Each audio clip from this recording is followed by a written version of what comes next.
জান্নাত থেকে আসা পাথর, যার সঙ্গে জড়িয়ে আছে হজরত ইব্রাহিম আলাইহিসসালাম এবং প্রিয় নবী হজরত মোহাম্মদ সাল্লাল্লাহু আলাইহি ওয়াসাল্লামের স্মৃতি। সেই হাজরে আসওয়াদে চুমু দিয়ে আবেগে ভাসলেন এবারের পবিত্র হজ ব্রত পালনের জন্য যাওয়া বাংলাদেশি হাজিরা।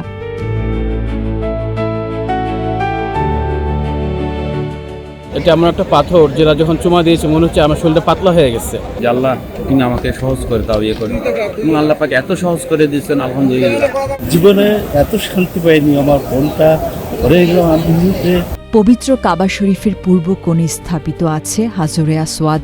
ইসলামী বর্ণনা অনুযায়ী এই পাথর জান্নাত থেকে নাজিল হয়েছিল। ব্যবসা করবা হালালভাবে, কামাইতেও হবে, জমাইতেও হবে। জমাইতে তো পারি না। বিকাশ অ্যাপে ইসলামিক ডিপিএস খোলো, সপ্তাহে বা মাসে টাকা জমান, শরিয়া মোতাবেক মুনাফা পান। শুরুতে এর রং ছিল দুধের মতো সাদা। মানুষের গুনাহের কারণে ধীরে ধীরে তা কালো হয়ে যায়।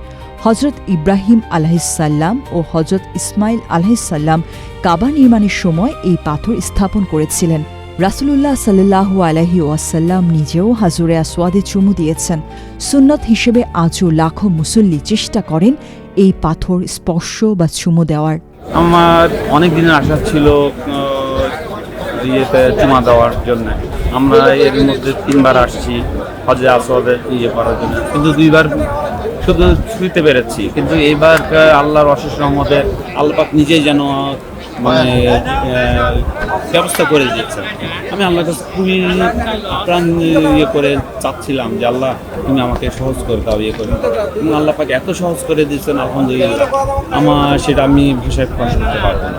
কেউ চুমু খান, কেউ হাত দিয়ে স্পর্শ করেন, আর যারা কাছে যেতে পারেন না দূর থেকেই ইশারায় সালাম জানান। হাজরে আসওয়াদে চুমু খাওয়ার পর বাংলাদেশি হাজিদের চোখে ছিল অন্যরকম প্রশান্তি। অনেক অসুস্থ লোক, তবু সাহস করে আমি গেলাম। একজন আমাকে এত সহযোগিতা করলো, মনে হয় আল্লাহর তরফ থেকে আমাকে সহযোগিতা করেছিল। আমি পাথরে আমি মাথা করে চুমু খেয়ে এত শান্তিপূর্ণ জীবনে এত শান্তি পাইনি, আমার মনটা ভরে গেল আনন্দে। আল্লাহ যেন আমাকে সম্পূর্ণ সুস্থ করে দেয়। আমি অনেক দিকে অসুস্থ আছি, আমি এটাই মনে করে আশা করি আল্লাহ আমাকে সুস্থ রাত করবে। অনেকের কাছে এটি শুধু একটি পাথর নয়, এটি নবীজির স্মৃতি বিজড়িত এক নিদর্শন। তাই ভিড় আর কষ্ট উপেক্ষা করে হাজারো মানুষ ছুটে যান কাবার সেই কোণায়। আমি তো আশায় ছেড়ে দিয়েছিলাম যে ওই জায়গায় যেতে পারবো না, খুবই ইনব্যালেন্স, ঠিকমতো চলতে পারি না। খুবই আমার আশা পূর্ণ হয়েছে। যদি কেউ না আসে সেটা বুঝতে পারবে না। আমাকে আল্লাহ নিয়ে আসছে এবং আমি হাজরে আসওয়াদ ধরেছি, চুমা দিয়েছি। এটা এমন একটা পাথর যেটা যখন চুমা দিয়েছি মনে হচ্ছে আমার শরীরটা পাতলা হয়ে গেছে। আগে খুব ওজন ছিল, খুব ভার ছিল, কিন্তু কেন যে ভিতরে একটা শান্তি অনুভূতি কাজ করতেছে।